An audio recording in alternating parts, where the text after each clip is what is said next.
Hello friends, ಎಲ್ಲರೂ ಹೇಗಿದ್ದೀರಾ? Welcome back to my channel. ನನ್ನ ಇವತ್ತಿನ ವಿಡಿಯೋ ಮೂಲಕ ನಾನು ನಿಮಗೆ ಒಂದು ಈಸಿ ಆದಂತಹ ಇನ್ಸ್ಟೆಂಟ್ ಸ್ನ್ಯಾಕ್ ರೆಸಿಪಿನ ಕೇವಲ ಒಂದೇ ಕಪ್ ರವೆಯಲ್ಲಿ ಹೇಗೆ ಮಾಡ್ಕೊಳ್ಳೋದು ಅಂತ ತೋರಿಸ್ಕೊಡ್ತಾ ಇದ್ದೀನಿ. ಟೀ ಟೈಮಲ್ಲಿ ಎಲ್ಲರಿಗೂ ಸ್ನ್ಯಾಕ್ಸ್ ಮಾಡ್ಕೊಳ್ಬೇಕು ಈಸಿಯಾಗಿ ಅಂತ ಅನಿಸ್ತಾ ಇರುತ್ತೆ. ಏನಾದರೂ ಅರ್ಜೆಂಟಾಗಿ ತಿನ್ನಬೇಕು ಅಂತ ಅನಿಸಿದಾಗ, ಯಾರಾದರೂ ನೆಂಟರು ಮನೆಗೆ ಬಂದಾಗ ಇದನ್ನು ನೀವು ಈಸಿಯಾಗಿ ಮಾಡಿಕೊಡ್ಬೋದು. ಕೇವಲ ಒಂದು 5 ನಿಮಿಷದೊಳಗಡೆ ಈ ರೆಸಿಪಿ ನಿಮಗೆ ಮಾಡ್ಕೋಬೋದು. ಅಷ್ಟು ಈಸಿಯಾದಂತಹ ರೆಸಿಪಿ. ತಿನ್ನೋದಕ್ಕೂ ತುಂಬ ಕ್ರಿಸ್ಪಿಯಾಗಿರುತ್ತೆ.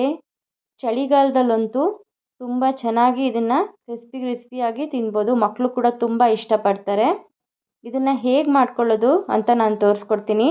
ಅದಕ್ಕೂ ಮೊದಲು ಎಲ್ಲರೂ ನನ್ನ ಚಾನೆಲನ್ನು ಸಬ್ಸ್ಕ್ರೈಬ್ ಮಾಡ್ಕೊಂಡು ನೋಡಿ, ಮತ್ತು ಲೈಕ್ ಮಾಡಿ, ಶೇರ್ ಮಾಡಿ. ಈ ವಿಡಿಯೋ ನಿಮಗೆ ಇಷ್ಟ ಆಗಿದ್ದರೆ ಬೆಲ್ ಐಕನನ್ನು ಒತ್ತೋದನ್ನು ಮರಿಬೇಡಿ.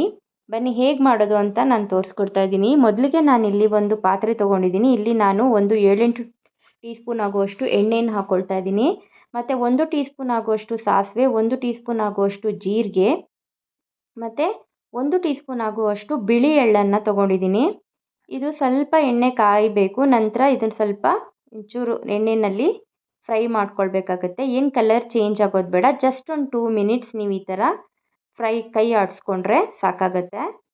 ಅದು ಚೆನ್ನಾಗಿ ಬೇಯುತ್ತೆ ಅಷ್ಟರಲ್ಲಿ. ನಾನು ಇದಕ್ಕೆ ಇವಾಗ ಚಿಕ್ಕದಾಗಿ ಕಟ್ ಮಾಡಿ ಇಟ್ಕೊಂಡಿರುವಂತಹ ಮೆಣಸಿನ್ಕಾಯನ್ನು ಹಾಕ್ಕೊಳ್ತಾ ಇದ್ದೀನಿ.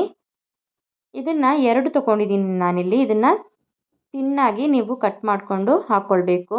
ತುಂಬ ದಪ್ಪ ಕಟ್ ಮಾಡ್ಕೊಳ್ಬೇಡಿ, ತುಂಬ ತೆಳುವಾಗಿ ನೀವು ಕಟ್ ಮಾಡ್ಕೊಳ್ಳಿ.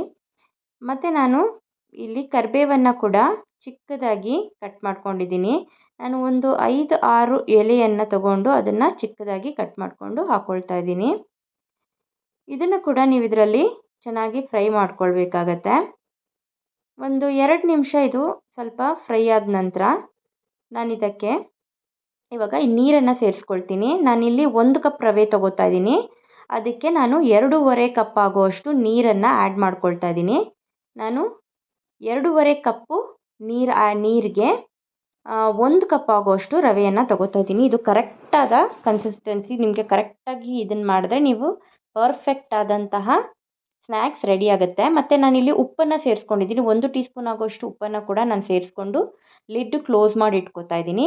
ಇವಾಗ ನೀರು ಸ್ವಲ್ಪ ಕುದಿ ಬರಬೇಕು. ಕುದಿ ಬಂದ ನಂತರ ನೋಡಿ, ಈ ಥರ ಕುದಿಬೇಕಾದ್ರೆ ನಾವು ಹೇಗೆ ಉಪ್ಪಿಟ್ಟು ಮಾಡ್ಕೋತೀವಲ್ಲ ಅದೇ ರೀತಿ ನಾವು ಇದನ್ನು ಆಫ್ ಮಾಡ್ಕೊಳ್ಬೇಕು. ಆಫ್ ಮಾಡಿಕೊಂಡು ಸ್ವಲ್ಪ ಗಂಟಾಗಬಾರ್ದು. ಅದು ಲೋ ಫ್ಲೇಮ್ ಇಟ್ಕೊಂಡ್ರೂ ಪರವಾಗಿಲ್ಲ. ಈ ಥರ ಚೆನ್ನಾಗಿ ಈ ಥರ ನೀರಲ್ಲಿ ಮಿಕ್ಸ್ ಮಾಡ್ಕೊಳ್ಬೇಕು. ನೀವು 2.5 ಕಪ್ಪು ನೀರಿಗೆ 1 ಕಪ್ಪು ರವೆ ಹಾಕಿದ್ರೆ ಕರೆಕ್ಟ್ ಆಗಿಬಿಡುತ್ತೆ. ಮತ್ತು ನಾನಿಲ್ಲಿ ಕೊತ್ತಂಬರಿ ಸೊಪ್ಪನ್ನು ಚೆನ್ನಾಗಿ ಕಲಿಸ್ಕೊಂಡಿದ್ದೀನಿ. ನೋಡಿ, ಈ ಥರ ಗಟ್ಟಿ ಆದ ನಂತರ ನೀವು ಈ ಕೊತ್ತಂಬರಿ ಸೊಪ್ಪು ಸ್ವಲ್ಪ ಚಿಕ್ಕದಾಗಿ ಕಟ್ ಮಾಡಿಕೊಂಡು ಮತ್ತು ಚಿಲ್ಲಿ ಫ್ಲೇಕ್ಸ್ ನಿಮ್ಗೆ ಬೇಕಂತ ಹೇಳಿದ್ರೆ ಆ್ಯಡ್ ಮಾಡ್ಕೋಬೋದು. ಚೆನ್ನಾಗಿರುತ್ತೆ ತಿನ್ನಬೇಕಾದ್ರೆ.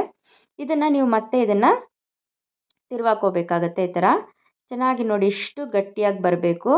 ಯಾಕಂದರೆ ಬಿಸಿಯಾದ ನಂತರ ರವೆ ಕೂಡ ಸ್ವಲ್ಪ ಇಂಗುತ್ತೆ. ಹಾಗಾಗಿ ಸ್ವಲ್ಪ ನಾವಿವಾಗ ಗ್ಯಾಸ್ ಫ್ಲೇಮ್ ಆಫ್ ಮಾಡಿಬಿಟ್ಟು ಚೆನ್ನಾಗಿ ಇದನ್ನು ಕ್ಲೋಸ್ ಮಾಡಿ ಇಟ್ಕೊಳ್ಳೋಣ. ಮತ್ತು ನಾನಿಲ್ಲಿ ಒಂದು ಪಟೋಟನ ಇಲ್ಲಿ ಆಲೂಗಡ್ಡೆನ ನಾನಿಲ್ಲಿ ಮಾಡಿ ಇಟ್ಕೊಂಡಿದ್ದೀನಿ, ಸ್ಮ್ಯಾಶ್ ಮಾಡಿ ಇಟ್ಕೊಂಡಿದ್ದೀನಿ ಬೇಯಿಸ್ಕೊಂಡು. 1 ಆಲೂಗಡ್ಡೆ ಸಾಕಾಗುತ್ತೆ ಇಷ್ಟಕ್ಕೆ. ಇವಾಗ ನೋಡಿ, ಸ್ವಲ್ಪ ಅದು ತಣ್ಣಗಾಗಿದೆ ರವೆ ಕೂಡ. ಈಗ ನಾನು ಈ ಆಲೂಗಡ್ಡೆ ಏನು ನಾನು ಬೇಯಿಸ್ಕೊಂಡಿದ್ದೀನಲ್ವ ಅದನ್ನು ಕೂಡ ಇದಕ್ಕೆ ನಾನು ಪೂರ್ತಿಯಾಗಿ ಸೇರಿಸ್ಕೊತಾ ಇದ್ದೀನಿ. ಇದನ್ನು ನೀವು ಇವಾಗ ಪೂರ್ತಿ ಸೇರಿಸ್ಕೊಂಡ ನಂತರ ನೀವು ಇದನ್ನು ಚೆನ್ನಾಗಿ ಇವಾಗ ನಾದ್ಕೋಬೇಕಾಗತ್ತೆ. ಎಷ್ಟಾಗುತ್ತೆ ಅಷ್ಟು ಚೆನ್ನಾಗಿ ನಾದ್ಕೊಳ್ಳಿ ನೀವು. ಯಾಕಂದರೆ ಎಷ್ಟು ನೀವು ನಾದ್ಕೋತೀರಾ ಆವಾಗ ಅದರಲ್ಲಿ ಬ್ರೇಕ್ಸ್ ಬರೋದಿಲ್ಲ. ಬಿಸಿ ಕೂಡ ಸ್ವಲ್ಪ ತಣ್ಣಗಾಗಿದೆ. ಒಂದು 2 ನಿಮಿಷ ನೀವು ಇದು ಆಚೆ ಇಟ್ಕೊಂಡ್ಬಿಟ್ಟು ರವೆ ಕೂಡ ಒಂದು ಸ್ವಲ್ಪ ಹದಕ್ಕೆ ಬರುತ್ತೆ. ಮತ್ತು ಇದು ನೀವು ಚೆನ್ನಾಗಿ ನಾದ್ಕೋಬೋದು. ಈಸಿಯಾಗಿ ಮಾಡ್ಕೋಬೋದು ಈ ರೆಸಿಪಿನ. ನೀವು ಒಂದು 5 ನಿಮಿಷ, ಒಂದು 10 ನಿಮಿಷದೊಳಗಡೆ ಆಗುವಂತಹ ರೆಸಿಪಿ ಇದು. ನೀವೆಷ್ಟು ಚೆನ್ನಾಗಿ ನಾದ್ಕೋತೀರಾ ಅಷ್ಟು ಚೆನ್ನಾಗಿ ನಿಮಗೆ ಬ್ರೇಕ್ಸ್ ಬರೋದಿಲ್ಲ. ನೋಡಿ, ಈ ಥರ ಶೇಪ್ ಮಾಡ್ಕೊಂಡ್ರೆ ಆಯಿತು. ನೀವು ಯಾವ ಥರ ಶೇಪ್ ಬೇಕಾದರೂ ಮಾಡ್ಕೋಬೋದು. ರೌಂಡ್ ಬೇಕಾದರೂ ಮಾಡ್ಕೋಬೋದು, ಚಕ್ಲಿ ಥರ ಮಾಡ್ಕೋಬೋದು. ಮತ್ತು ನಾನಿಲ್ಲಿ ಈ ಥರ ಉದ್ದುದ್ದಕ್ಕೆ ಕುರ್ಕುರೆ ಇರುತ್ತಲ್ವ ಆ ಥರ ನಾನು ಮಾಡ್ಕೊಳ್ತಾ ಇದ್ದೀನಿ. ಎಲ್ಲದನ್ನು ಕೂಡ ನಾನು ಅದೇ ಶೇಪ್ ಮಾಡ್ಕೋತಾ ಇದ್ದೀನಿ. ನೋಡಿ, ಪೂರ್ತಿಯಾಗಿ ಒಂದು ಸಲ ನೀವು ಮಾಡ್ಕೊಂಡು ಇಟ್ಕೊಂಡ್ಬಿಟ್ರೆ ನಂತರ ನಿಮಗೆ ಕರ್ಕೊಳ್ಳೋದಕ್ಕೆ ಈಸಿ ಆಗುತ್ತೆ. ನೋಡಿ, ಇಲ್ಲಿ ನೀವು ಯಾವ ಥರ ಶೇಪ್ಸ್ ಕೂಡ ನೀವು ಮಾಡ್ಕೋಬೋದು. ನಾನು ಇವಾಗ ಉದ್ದುದ್ದಕ್ಕೆ ಎಲ್ಲದನ್ನು ನಾನು ಮಾಡಿಟ್ಕೋತಾ ಇದ್ದೀನಿ. ಈಗ ನಾನಿಲ್ಲಿ ಎಣ್ಣೆ ಕಾಯೋದಕ್ಕೆ ಇಟ್ಕೊಂಡಿದ್ದೀನಿ. ಇವಾಗ ಎಲ್ಲದನ್ನು ಒಂದೇ ಸಲ ನಾನು ಎಣ್ಣೆಗೆ ಈ ಥರ ಬಿಟ್ಕೋತಾ ಇದ್ದೀನಿ. ಚೆನ್ನಾಗಿ ಕಾದಿರಬೇಕು ಎಣ್ಣೆ. ಯಾಕಂದರೆ ಚೆನ್ನಾಗಿ ಕಾದರೆ ಎಣ್ಣೆ ಕೂಡ ಸ್ವಲ್ಪ ಜಾಸ್ತಿ ಹೀರ್ಕೊಳ್ಳಲ್ಲ ಇದು. ನೀವು ಚೆನ್ನಾಗಿ ಕಾದ ನಂತರನೇ ಇದನ್ನು ಹಾಕಬೇಕು. ಯಾಕಂದರೆ ಸ್ವಲ್ಪ ಸ್ವಲ್ಪ ಕಾದಿದ್ರೆ ಎಣ್ಣೆ ತುಂಬ ಹೀರ್ಕೊಂಬಿಡತ್ತೆ. ಹಾಗಾಗಿ ನೋಡಿ ನೀವು ಈ ಥರ ಬೇಯಿಸ್ಕೋಬೇಕಾಗತ್ತೆ. ಚೆನ್ನಾಗಿ ಎರಡೂ ಕಡೆನೂ ನೀವು ಎಣ್ಣೆಯಲ್ಲಿ ಈ ಥರ ಮಗ್ಚಾಕೋತಾ ಇದ್ದರೆ ಒಂದು ಸ್ವಲ್ಪ ಕಲರ್ ಚೇಂಜ್ ಆಗುತ್ತೆ. ನೋಡಿ ಈ ಥರ ಆದರೆ ಸಾಕು. ತುಂಬ ಸೀದೋಗೋ ಥರ ಕಲರ್ ಏನು ಬೇಕಾಗಲ್ಲ. ಈ ಕಲರ್ ಬಂದರೆ ಸಾಕು ನಿಮಗೆ, ಲೈಟ್ ಬ್ರೌನ್ ಕಲರ್. ನೋಡಿ ಇವಾಗ ನೀವು ಇದನ್ನು ತೆಗೆದಿಟ್ಕೊಳ್ಬೋದು. ಇವಾಗ ಇನ್ಸ್ಟೆಂಟ್ ಸ್ನ್ಯಾಕ್ ಪಟ್ ಅಂತ ರೆಡಿ ಆಗಿಬಿಡುತ್ತೆ. ತಿನ್ನೋದಕ್ಕೂ ಕೂಡ ತುಂಬ ರುಚಿಯಾಗಿರುತ್ತೆ. ತುಂಬ ಕ್ರಿಸ್ಪಿಯಾದಂತಹ ರೆಸಿಪಿ. ಈ ರೆಸಿಪಿ ನಿಮಗೆ ಇಷ್ಟ ಆಗಿದರೆ ಲೈಕ್ ಮಾಡಿ, ಶೇರ್ ಮಾಡಿ.